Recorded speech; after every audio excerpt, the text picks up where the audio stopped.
Hallelujah, praise the lord. దేవునికి మహిమ ఘనత కలుగును గాక. కూడి వచ్చిన మీ అందరికీ దేవుని నామములో వందనములు తెలియజేస్తున్నాను. You are so beautiful looking like, but లోపల కూడా చాలా అందంగా ఉండాలి. అదే అందం లోపల కూడా ఉండాలన్నమాట. అందం అనేది ఏంటి, ఎక్కడ ఉంటుంది చెప్పండి? ఫెయిర్ అండ్ లవ్లీలో ఉండదు. ఎక్కడ ఉంటుంది అందం? హృదయంలో ఉంటుంది అందం. అందుకనే ఒక చక్కటి మాట ఉంది, హృదయము నిండిన కొలది ఏం చేస్తుంది? మాట్లాడుతుంది అనమాట. హృదయం దేంతో నిండుతుందో మనం ఇప్పుడు చూడండి, మంచి కారు కొనుక్కున్నాం అనుకుని హృదయం సంతోషిస్తుంది కదా, ఈ ఫేస్ ఏం చేస్తుంది? ఇండెక్స్ చేస్తుంది అనమాట. అంతేనా? హృదయంలో ఉన్న ఇంపాక్ట్ ఏం చేస్తుంది? ఇక్కడ ఇది స్క్రీన్ అనమాట, ఇక్కడ కనిపిస్తుంది అనమాట. ఓకే, అదే అన్న. అందుకని అందం ఎక్కడ ఉండాలి? ఇక్కడ అందం ఉంటే నీ ముఖంలో మంచి గ్లో ఉంటుంది అనమాట. ఆమేన్. ఇక్కడ భయంకరంగా ఆమేన్, హల్లెలూయా. సో ఇక్కడ సరిగ్గా లేదనుకోండి, ఇక్కడ కూడా బేకార్గా ఉంటుంది అన్నమాట. ఆమేన్, హల్లెలూయా. అందుకనే మనం చాలా అందమైన వాళ్ళం అన్నమాట. ఆమేన్, హల్లెలూయా. మరొకసారి దేవుడు మనకి ఇచ్చిన గొప్ప అవకాశానికే దేనికి ఎంతగానో సంతోషిస్తున్నాను. Thank you very much for coming.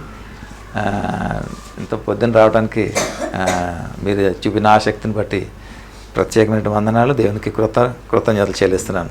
వాక్యంలోకి వెళ్దాం.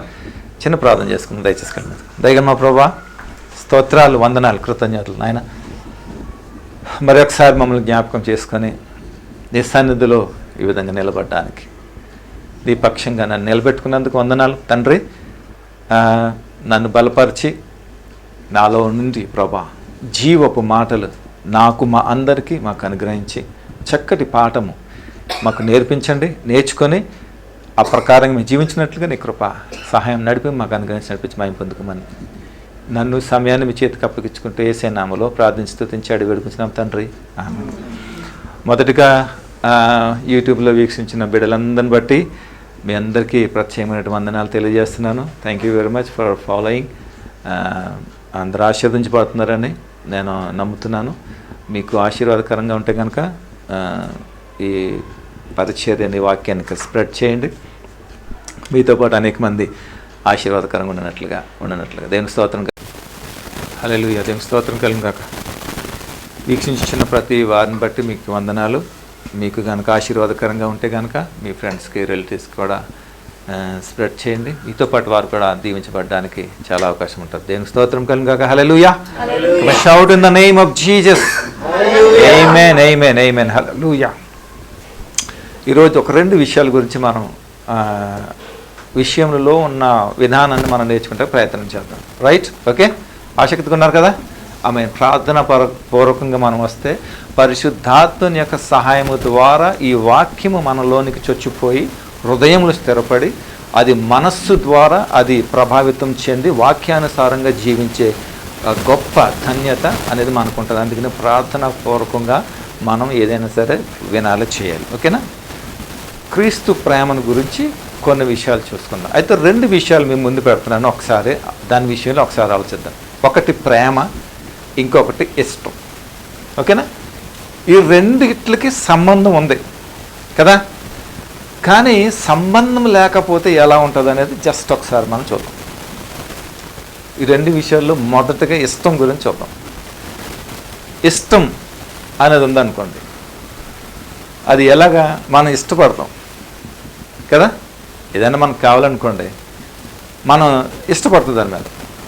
అది గనక ఒప్పుకుంటే గనక ఏం చేస్తాం మనం? అది గనక మనకు దక్కితే దాన్ని ఎంతగానో ఇష్టపూర్వకంగా ప్రేమతో మనం దాన్ని కొనసాగిస్తాం. అంతేగాని అది ఇష్టపడలేదనుకోండి ఏమవుతుంది? ఫర్ ఎగ్జాంపుల్, నాకు ఒక కార్ అంటే ఇష్టం, ఆ బ్రాండ్ అంటే నాకు చాలా ఇష్టం. ఉదాహరణకు చెప్తున్నాను, ఇప్పుడు నేను కొనుక్కోలేను, కానీ ఇన్ ఫ్యూచర్లో దేవుడు ఆశీర్వదించి ఖచ్చితంగా కొనుక్కుంటాను. నాకు ఒక కార్ ఇష్టం, నాకు ఎప్పటి నుంచి ఇష్టం, ఫోర్డ్ అంటే నాకు చాలా ఇష్టం. ఇప్పుడు నేను కొనుక్కోగలనా? అది కొనుక్కోలేను. నేను ఎప్పుడైతే ఆ డిజైర్ నాలో ఫిల్ఫిల్ అవుతుందో దెన్ ఆ పీస్ని ఏం చేస్తాను, నేను చాలా ప్రేమిస్తూ ఉంటాను అన్నమాట. మీకు అర్థం అవటం కోసం చెప్తున్నాను. నేను చాలా ప్రేమిస్తాను. ఫర్ ఎగ్జాంపుల్, అది నాకు దొరకలేదు అనుకోండి, ఆ ఇష్టం ఇష్టంలాగానే ఉండిపోతుంది. ఓకేనా అన్న కదా చెప్తాను. ఇష్టం అంటే అది. ఇప్పుడు ఉదాహరణకు చెప్తాను చూడండి. ఒక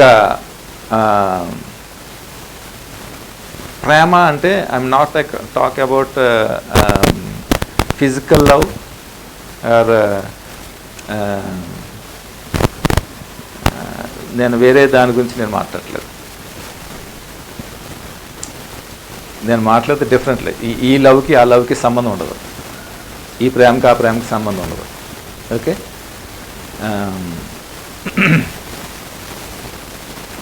ఎప్పుడైతే ఇష్టము ఉన్నదాన్ని కనుక మనము చేజిక్కించుకోకపోతే కనుక అది ఇష్టంగానే అంటారు. ఫర్ ఎగ్జాంపుల్, ఇప్పుడు ఇద్దరు వ్యక్తులు ఉన్నారనుకోండి,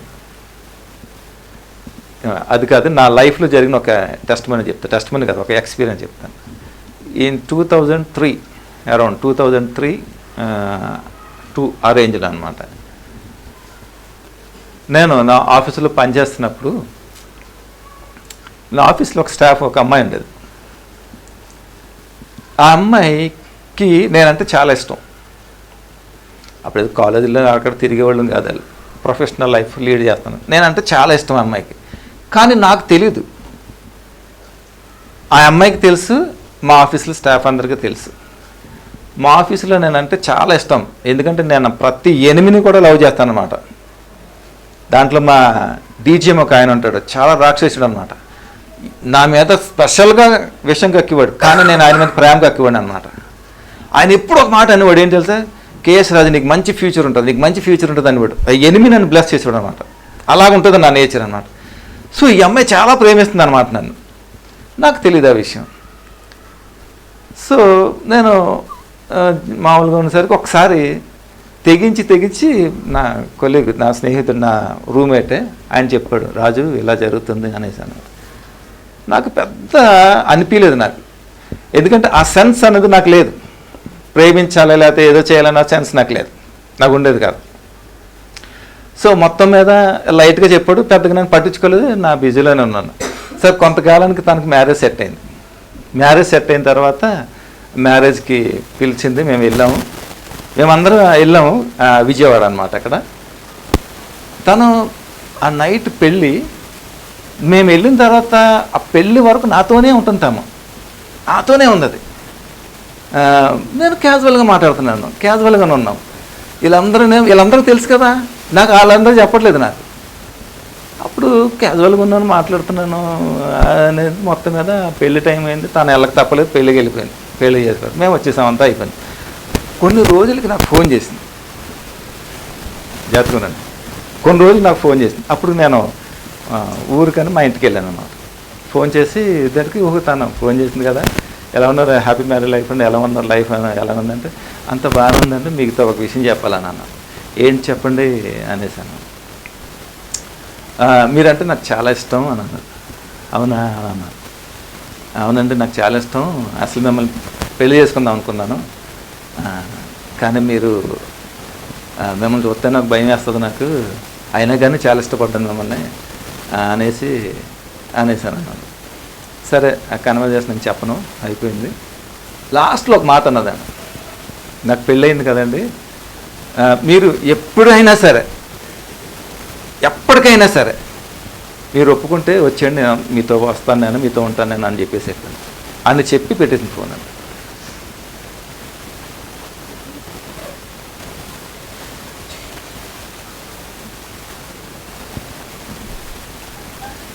నాకు ఒకేసారి ఏం చేయాలో అర్థం అవ్వలేదు. చాలా మంచి అమ్మాయి తనకి నాకు తెలిసింది 100-150 ఎకరాలు ఉంటాయి అంతే, అంతకుమించి ఇంకేముంటుంది. అయితే ఒకటే, అంతకుముందు నా కొలికి చెప్పాను కదా, అయితే ఇలాగా రాజు అనేసి అంటే అప్పుడు అతనితో అన్నాను, నేను ఒప్పుకున్నాను అనుకో అయితే కోటీశ్వరుని అవుతాను, లేకపోతే నా మనిషికి శవం కూడా కనబడదన్నది అన్నాను. ఒకటే మాట అన్నాను. అయినా ఆ థాట్ నాకు లేదు. ఎందుకు చెప్తున్నానంటే లాస్ట్లో ఏం చెప్పినాను, నేను బంజారా హిల్స్లో ఉంటాను, any time I'm ready to come with you అన్నాను. సో ఈ మాట నేను ఎందుకు చెప్తున్నానంటే, మనము ఇష్టపడిన దానిని దక్కలేదనుకోండి ఎలా ఉంటుంది అనేది దానికోసం చెప్తున్నాను అన్నమాట. ఇంక మరి ఇలాగ అర్థం చేసుకోకండి. నేను ఎప్పుడు లైన్ కొట్టలేదు, వెనకాల వెళ్ళలేదు. సారీ, నాకు ఇష్టం ఉండవు అలాంటి అంటే.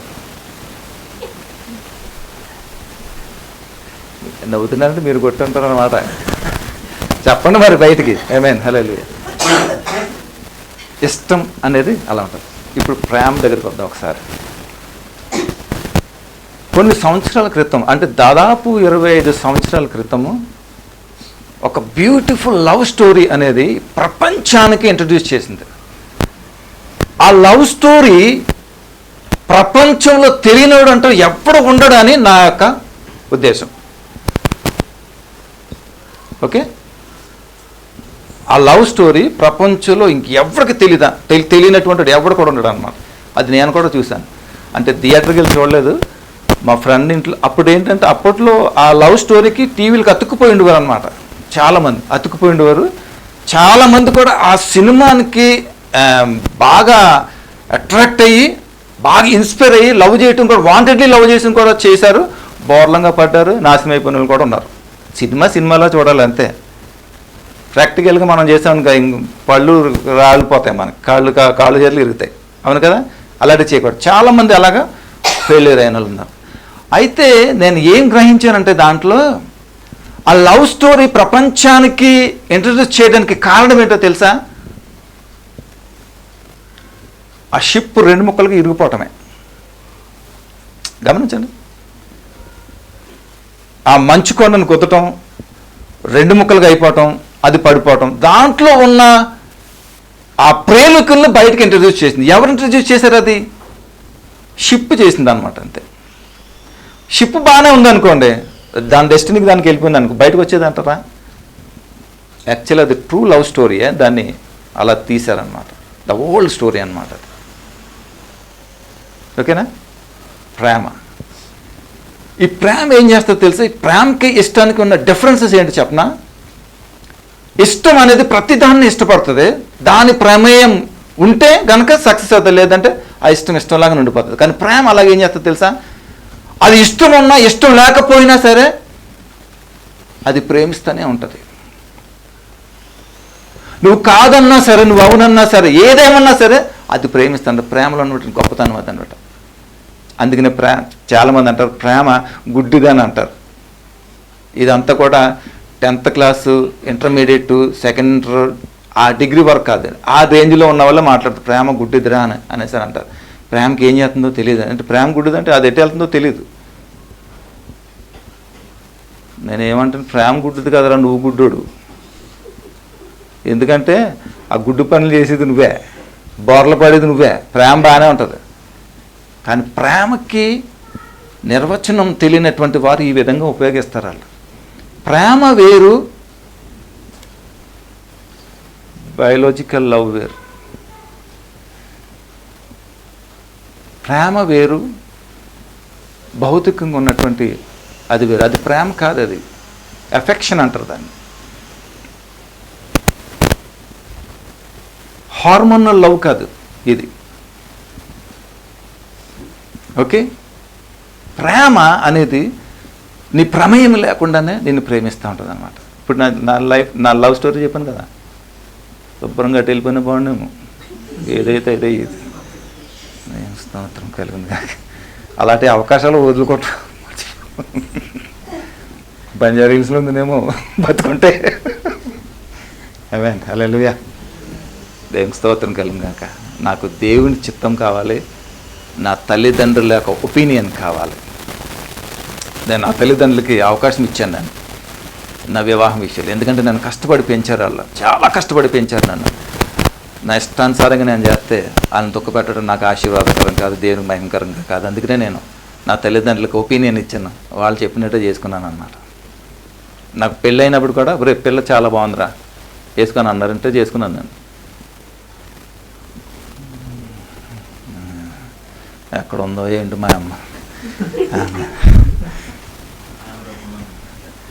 హల్లెలూయా. దేవుడు నీ ప్రమేయం లేకుండా నీ ఇష్టం లేకుండా దేవుడు నిన్ను ప్రేమిస్తున్నాడు.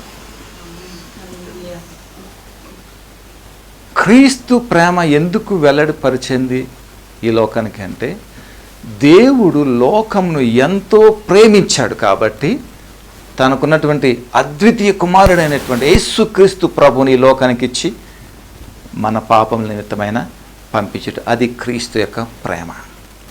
ఆమేన్, హల్లెలూయా. అర్థమవుతుందా మీకు? ఇష్టానికి జస్ట్ మీకు ఒక అవగాహన రావడానికి చెప్పాను. ఇష్టము ప్రేమకి డిఫరెన్స్ అని అర్థమైందా మీకు? తెలిసిందా? దేవుడు మనల్ని ఇష్టపడలేదు, ఏం చేశాడు? ప్రేమించాడు. దేవుడు మనల్ని ఇష్టంతో చేయలేదు. ఎందుకు ప్రేమించాల్సి వచ్చింది దేవుడు మనల్ని? తన స్వహస్తాలతో మనల్ని చేసుకున్నాడు కాబట్టి, తన స్వరూపంలో చేసుకున్నాడు కాబట్టి ఏం చేస్తాడు? నన్ను ప్రేమించాడు. ఇప్పుడు మన పిల్లలు ఉన్నారు, కన్న పిల్లలు. వారిని ఇష్టపడతామా లేకపోతే ప్రేమిస్తామా చెప్పండి? ప్రేమిస్తాం. ఎలా ప్రేమిస్తాం మనం? పుట్టారు కాబట్టి ప్రేమిస్తామా? లేకపోతే వాళ్ళు ఏదో చేయాలని చేస్తామా? ఎలాంటి ప్రేమ మనం కనపరుస్తాం?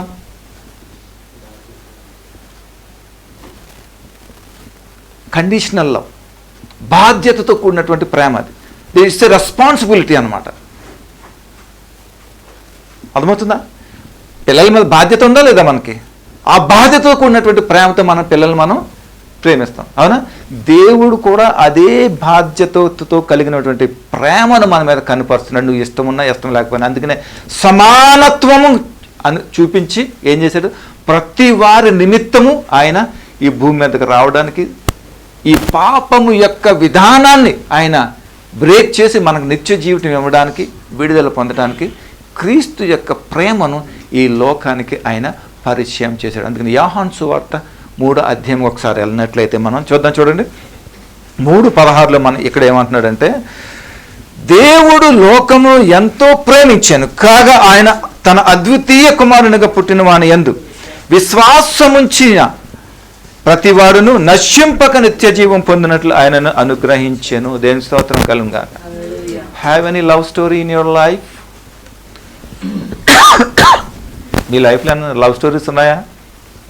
దెబ్బతింటారు, జాగ్రత్త. అలాంటి పనులు చేయకండి. మీ ప్రయారిటీ దేవునికి ఇవ్వండి, పేరెంట్స్కి ఇవ్వండి. You are blessed. ఆమేన్, హల్లెలూయా. అయితే యోహాను గారు ఈ మాట రాయడానికి కారణం ఏంటంటే, దేవుడు లోకమును ప్రేమించాడు అనే భావము క్రీస్తుని తలంచి, క్రీస్తుని అర్థం చేసుకొని, క్రీస్తు యొక్క మరి ఆ వాగ్దానమును బట్టి ఏం చేశాడంటే, దేవుడు ఈ లోకమును ఎంతో ప్రేమించాడు. ఎంతగా ప్రేమించాడు అని అంటే, తన ఏకైక కుమారుని ఇవ్వడానికి కూడా వెనుదీయక ప్రేమించాడు. ఎందుకు తెలుసా? చూడండి, ఇక్కడ తన కుమారుని కంటే ఎక్కువ విలువ దేవుడు మనకి ఇచ్చాడని నేను గ్రహించాను. మీరు ఎలా గ్రహించారో నాకు తెలియదు. దేవునికి స్తోత్రం కలుగును గాక. హల్లెలూయా. తన ఏకైక కుమారుని కంటే ఎక్కువ విలువ ఇచ్చాడు మనకి. ఎందుకు? ఆయనకు అధికారం ఇచ్చాడు. ఎక్కడ అధికారం ఇచ్చాడు? మృతులలో నుంచి తిరిగి లేవనెత్తడానికి అధికారం ఇచ్చాడు ఆయనకి. ఆమేన్, హల్లెలూయా. అందుకనే ఎంతగా ప్రేమించాడంటే నన్ను హద్దు లేనటువంటి ప్రేమతో మనల్ని ప్రేమించాడు ఆయన, మన ప్రమేయం లేకుండా. అది ప్రేమకి ఇష్టం కొన్నటువంటి గొప్ప, ఏమంటారు దాన్ని, డిఫరెన్సెస్ అనుకోవచ్చు. అర్థమైందా మీకు? ఆమేన్, హల్లెలూయా. చూడండి, మీ భార్యని మనం ప్రేమిస్తాం కదా. ఎలా ప్రేమిస్తాం? ఏడుతుందిలే, ఎందుకు వచ్చింది అని ప్రేమిస్తామా? చెప్పండి. అది ప్రేమించాలి కాబట్టి, లేకపోతే వేటదు కాబట్టి. బాధ్యత చెప్పండి, రెస్పాన్సిబిలిటీ. వ్యాధి ఎందు, బాధ ఎందు, దుఃఖమందు, కరువందు, నష్టమందు, కలిమి ఎందు, లేమి ఎందు, ఇవన్నీ రెస్పాన్సిబిలిటీ కదా? అవునా కదా? చెప్పండి. ఒక రెస్పాన్సిబిలిటీ కాదనుకోండి, ఇంకొక రకంగా ఉంది.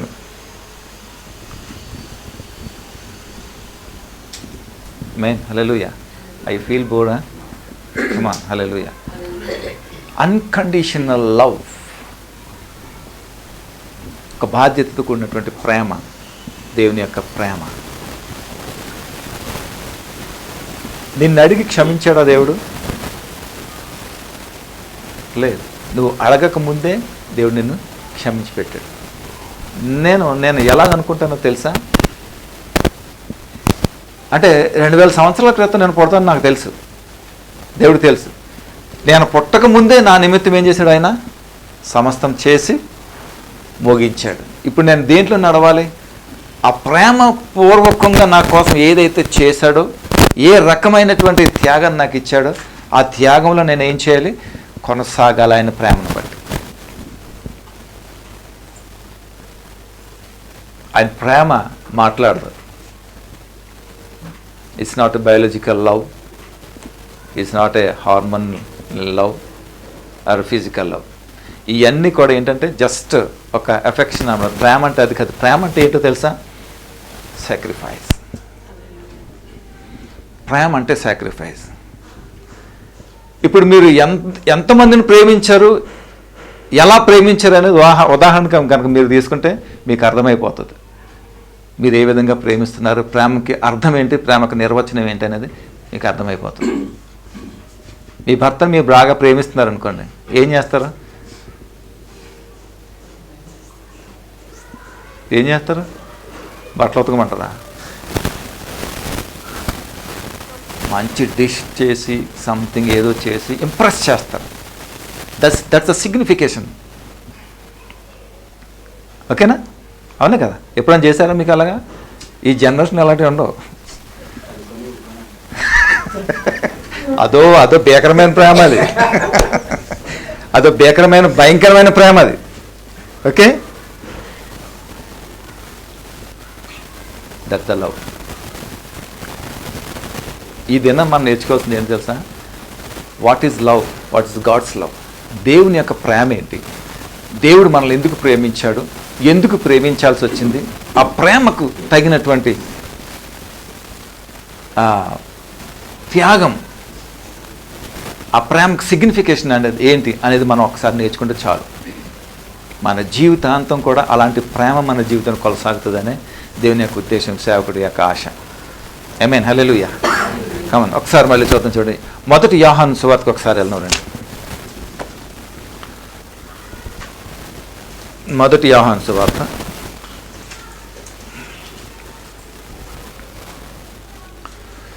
9వ అధ్యాయం.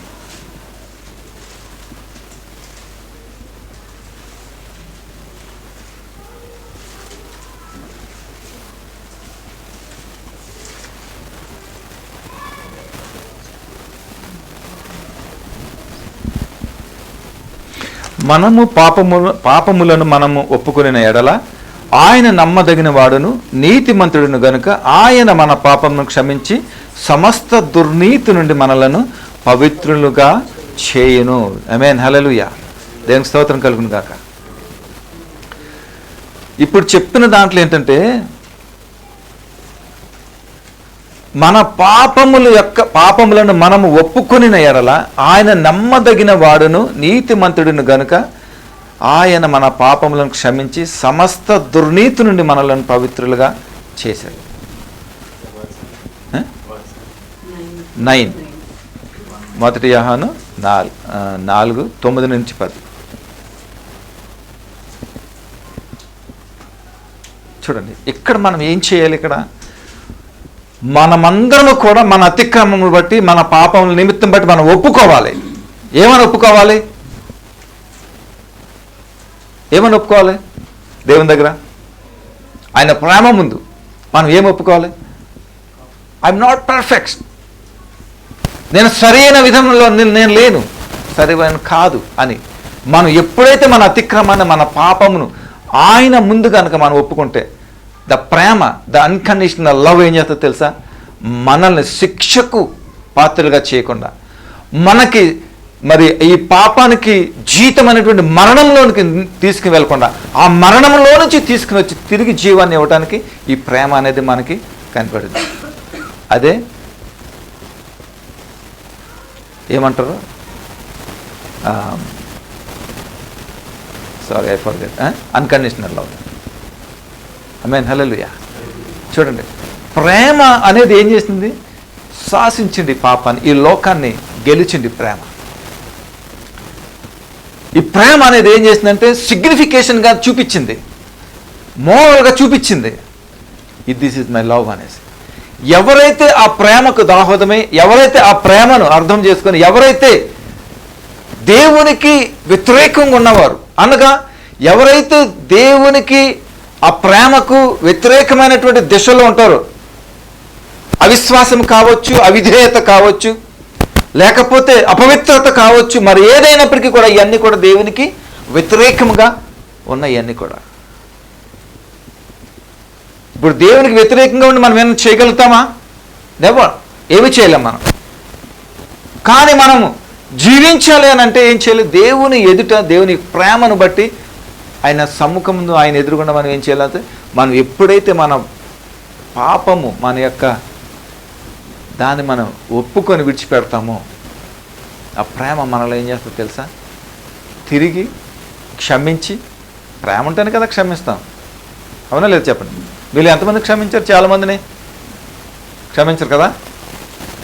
క్షమించారా లేదా? ఒకటిద్దరు క్షమించారు, అంతకుమించి లేదు. అర్థమవుతుందా? దేవుని ప్రేమను బట్టే మనం ఎవరమయ్యాం? క్షమించబడ్డాం, మనం పాపముల నుంచి మనం విడిపించబడ్డాం. అవునా? అవును కదా చెప్పండి. మన పాపములను మనం ఒప్పుకొనిన ఎడలా అని అంటున్నాడు ఇక్కడ. మన పాపములను మనం ఒప్పుకొనిన ఎడల, ఎప్పుడైతే మనం పాపములు మనం ఒప్పుకుంటామో, అసలు దేవుడు క్రీస్తు ప్రేమ ఎందుకు వచ్చిందో తెలుసా? మనల్ని క్షమించడానికి వచ్చింది ఆ ప్రేమ. ఆ ప్రేమలోనే క్షమాపణ ఉంది, ఆ ప్రేమలోనే విడుదల ఉంది, ఆ ప్రేమలోనే విమోచన ఉంది, ఆ ప్రేమలోనే నిత్య జీవం ఉంది. ఆ ప్రేమ ఉంటుంది, నేనే జీవము, నేనే సత్యము, జీవము, నన్ను మార్గము నన్ను చదివిస్తూ ఉంది. దేవుని స్తోత్రం కలుగును గాక. అందుకే చూడండి, ప్రేమ అనేది ఎప్పుడు కూడా మనల్ని సేవ్ చేస్తుంది అనమాట. అంటే మనం పాడుకోవడం, హోసానా ఇది సేవియర్, హల్లెలూయా, దేవుని స్తోత్రం కలుగును గాక. చాలామందికి ప్రేమకి సరైనటువంటి నిర్వచనం తెలియనటువంటి పరిస్థితుల్లో ఉన్నారు.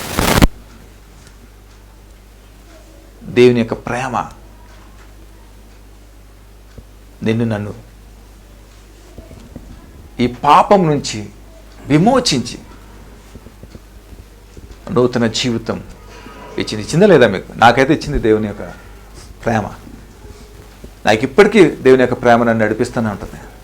ఆ ప్రేమను బట్టే నేను ఉండవలసిన విధానంలో నేను ఉంటాను.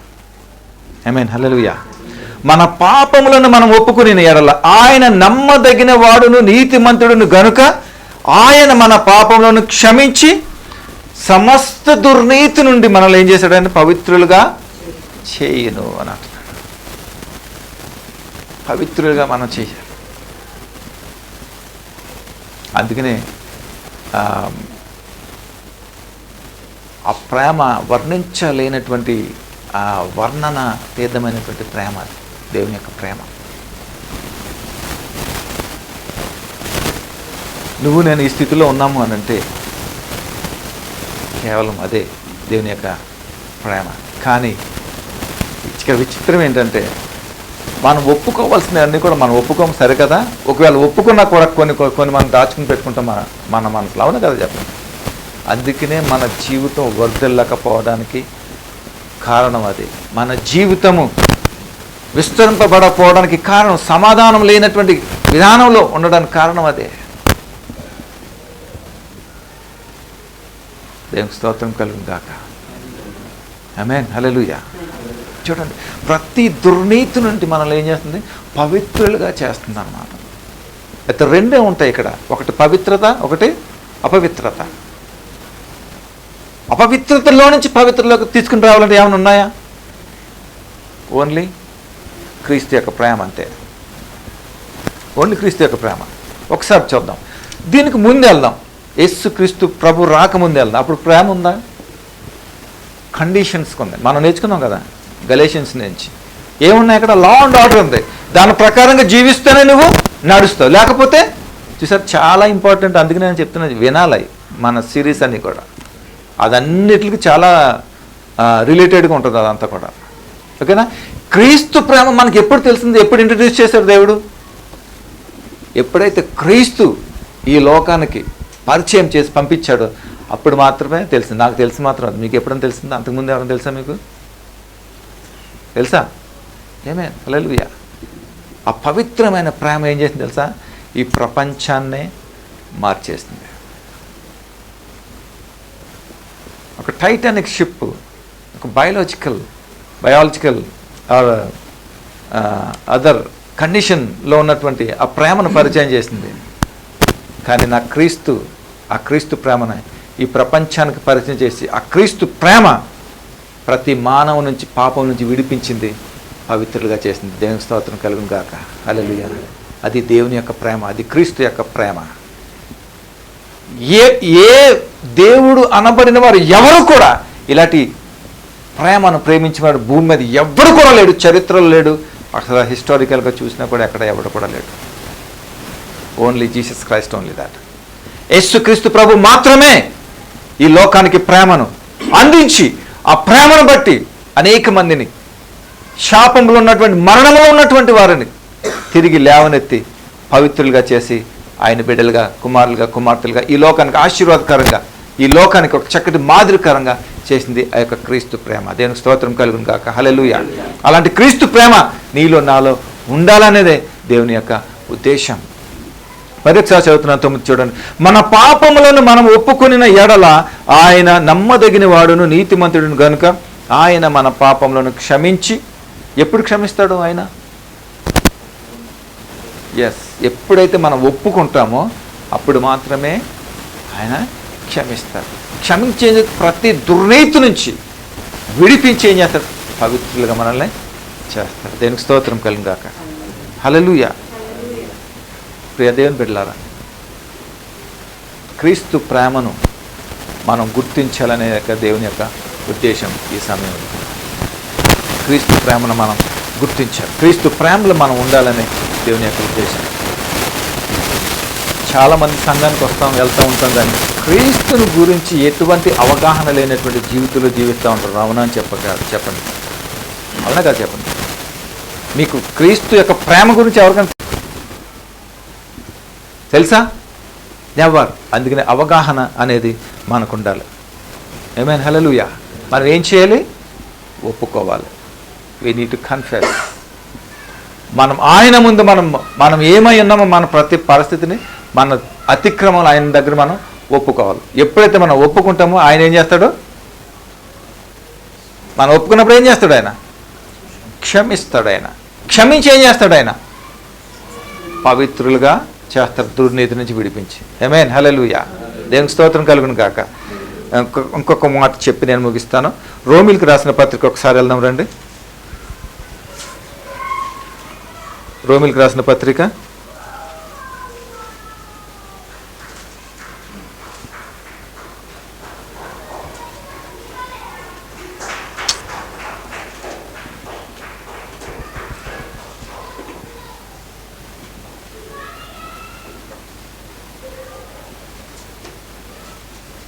5వ వచనం ఒకసారి వెళ్దాం.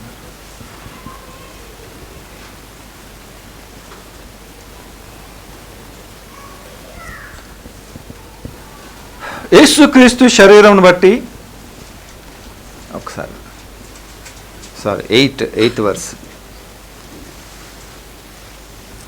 మీ విశ్వాసము పరలోకమున ప్రచురము చేయబడుచుండునట్లుగా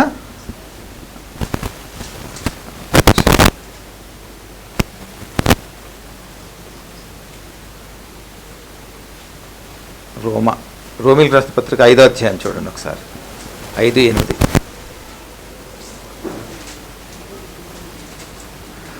అయితే దేవుడు మన ఎడల తమ ప్రేమను వెల్లడిపరచుచున్నాడు. ఎట్లనగా మనం ఇంకనూ పాపులమై ఉండగానే క్రీస్తు మన కొరకు చనిపోయాను. కాబట్టి ఆయన రక్తము వలన ఇప్పుడు నీతిమంతులుగా తీర్చబడి మరింత నిశ్చయంగా ఆయన ద్వారా ఉగ్రత నుండి రక్షింపబడదాము. ఆమేన్. హల్లెలూయా. ఈ మాటలు ఒకసారి మనం గమనిస్తున్నట్లయితే దేవుడు మన ఎడల తన ప్రేమను వెల్లడిపరచుచున్నాడు. ఎట్లా వెల్లడిపరచుచున్నాడు? మనం ఇంకను పాపలమై ఉండగానే క్రీస్తు మన కొరకు ఆయన జారిపోయాడు. ఎంతమంది సమ్మతిస్తారు ఈ మాటకి? అవునా? కమింగ్ జనరేషన్ కూడా ఆయన ఏం చేశాడు? ముందుగానే వెల చెల్లించి పెట్టాడు దేవుడు. అంటే ఆయన ప్రేమ శాశ్వతంగా ఎంతవరకు ఫోకస్ అవుతుందో ఒకసారి చూడండి. ఆయన రాకడ వరకు కూడా ప్రేమ ఉంటూనే ఉంటుంది. ఫస్ట్ ర్యాప్చర్ ఎప్పుడైతే వస్తుందో అప్పటి వరకు కూడా ఆయన ప్రేమ, అంటే ప్రేమ ఉన్నది అంటే దానికి కారణం ఏంటి? క్షమాపణ వస్తుంది. ప్రేమ నుంచి వచ్చేది ఏంటి? క్షమాపణ, విమోచన, అతిక్రమం నుంచి విడిపించి మనల్ని పవిత్రులుగా చేయటం, ఇవన్నీ కూడా కొనసాగి దాంతో పాటుగా ఏంటి? గొప్ప కృప అనేది మనతోటి వస్తుంది ఎప్పుడు కూడా. ఇవన్నీ బిఫోర్ క్రైస్ట్ లేవు, ఎప్పుడు కూడా ఉన్నాయా? ఎప్పుడు లేవు అవన్నీ కూడా. నువ్వు అతిక్రమం చేస్తే దానికి శిక్ష నువ్వు అనుభవించాల్సిందే. నువ్వు అతిక్రమం చేస్తే దాని యొక్క పాపం, దాని పర్యాసాలను నువ్వు అనుభవించాల్సిందే. మరణమో లేకపోతే ఇంకోటి ఏదైనా సరే. అందుకని యేసయ్య రోమా ప్రభుత్వం యొక్క చట్టంల నియమం విధంగా ఆయన మ్రానుకు వేయబడ్డాడు. దాంతోనే ఆపేశాడు. దేవునికి స్తోత్రం కలుగును గాక. చాలు ఇంకా అనేసి అనమాట. ఇంకెవరికి ఆ మ్రాను యొక్క శిక్ష అవసరం లేదు. ఇంకెవరికి కూడా ఆ భయంకరమైన శిక్ష అవసరం లేదు. ఇంకెవరికి కూడా అలాంటి భయంకరమైనటువంటి స్థితి అవసరం లేకుండా ఏం చేశాడు? నీ కోసం, నా కోసం, మన అందరూ మానవాళి నిమిత్తం ఏం చేశాడు? ఆయన ఒక్కసారిగానే ఆయన బలిగిచ్చి దాన్ని సమాప్తం చేసి కొట్టివేశాడు. దేవునికి స్తోత్రం కలుగును గాక. హల్లెలూయా. ప్రతి రాజ్యము, ప్రతి అధికారి, ఎవరైనా సరే, రాజులైనా సరే ఆయన ముందు మోకరిల్లాల్సిందే. ఆమేన్. హల్లెలూయా. నేను ఎప్పుడు ఒకటే నమ్ముతాను, ప్రపంచంలో అనేక మంది మంచి లీడర్స్ ఉన్నారు, ప్రపంచాన్ని శాసించేవారు ఉన్నారు. కానీ దేవుని ప్రేమేమీ లేకుండా ఎవడు కూడా ఎక్కడికి కదలడు అని నేను బహుగా ఖచ్చితంగా నేను నమ్ముతాను. ఆమేన్. హల్లెలూయా. ఎవరైనా సరే, ఏ అధికారులైనా సరే, మంత్రులైన ఎవరైనా కానీ దేవుని యొక్క చిత్తము లేకుండా భూమి మీద జరగదు. ప్రతి దినము దేవుని యొక్క ఆధీనంలోనే ఈ భూమి మీద ఉన్నటువంటి ప్రతి విధమైనటువంటి ఆ మూమెంట్ అనేది కూడా దేవుడు మాత్రమే జరిగిస్తాడు. ఆమేన్. హల్లెలూయా. దేవునికి స్తోత్రం కలుగును గాక. మనం అనుకుంటాం దేవుడు చూడలేదేమో, దేవుడు ఇలా చేస్తున్నాడు ఏంటి అని అనుకుంటాం. కానీ కాదు. మన రాష్ట్రం, మన దేశం ఈ రకంగా ఉందంటే మనకు బుద్ధి చెప్పడానికే అది మనం గ్రహించాం. మనల్ని సరి చేయడానికే అది గ్రహించాం మనం.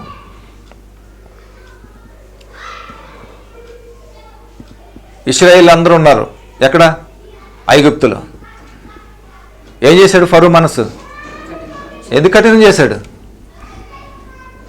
కఠినం చేసిన దానికి కారణం ఏంటి? సంథింగ్ ఏదో నేర్పించాలి, సంథింగ్ ఏదో టీచ్ చేయాలి. అందుకోసం అన్నమాట. ఆమేన్. హల్లెలూయా. దేవునికి స్తోత్రం కలుగును గాక. మనకు నేర్పించడానికే అన్నీ కూడా. ఆమేన్. కాబట్టి ఆయన రక్తము వలన ఇప్పుడు నీతిమంతులుగా తీర్చబడి మరింత నిశ్చయంగా ఆయన ద్వారా ఉగ్రత నుండి రక్షింపబడుదము. చూసారా? ఆయన రక్తము వలన ఇప్పుడు మనం అందరూ కూడా ఎలా ఉన్నాము? నీతిమంతులుగా మనం తీర్చబడ్డాం. మన గొప్పతనం బట్టి, మన ఏమంటారు క్రియలను బట్టి మనం నీతిమంతులుగా అయ్యామా? లేదు చెప్పండి. లేదు. కానీ ఎలాగయ్యాం మనం? ఆయన రక్తమును బట్టి. ఆమేన్. హల్లెలూయా. ఆమేన్. సంతోషం మనకందరికీ కూడా, చాలా ఆనందం మనకి. ఆయన రక్తం మనకి ఏమిచ్చింది? నీతిమంతుడిగా చేసింది, మనల్ని నిత్య జీవాన్ని ఇచ్చింది, రక్షణను మనకు అనుగ్రహించింది. నేను ఎప్పుడు కమ్యూనియన్లో ఉన్నప్పుడు ఆ బ్లడ్ సింబల్ని చూసి నేను ఏం చేస్తాను తెలుసా? ఇది నా శాల్వేషన్కి సింబల్ అన్న చెప్తాను. ఎందుకంటే ఈ రక్తమే నన్ను కాపాడింది, ఈ రక్తమే నన్ను రక్షించింది, ఈ రక్తం నన్ను విమోచించింది, ఈ రక్తము నా పాపం నుంచి విడిపించి నిత్య రాజ్యానికి రావటానికి నాకు ఈ రక్తమే అని అనుకుంటాను. ఎప్పుడు కూడా సింబల్ అన్నమాట. ఆమేన్. హల్లెలూయా. The blood is most powerful. చాలా ప్రధానమైనటువంటి రక్తము అనేది మన జీవితంలో చాలా ప్రధానమైనటువంటి పోర్షన్ అనేది మనకి అనుగ్రహిస్తుంది. I want to close. లాస్ట్గా నేను ఒక మాట చెప్తాను. ద్వితీయోపదేశ కాండం ఒకసారి వెళ్తున్నారండి.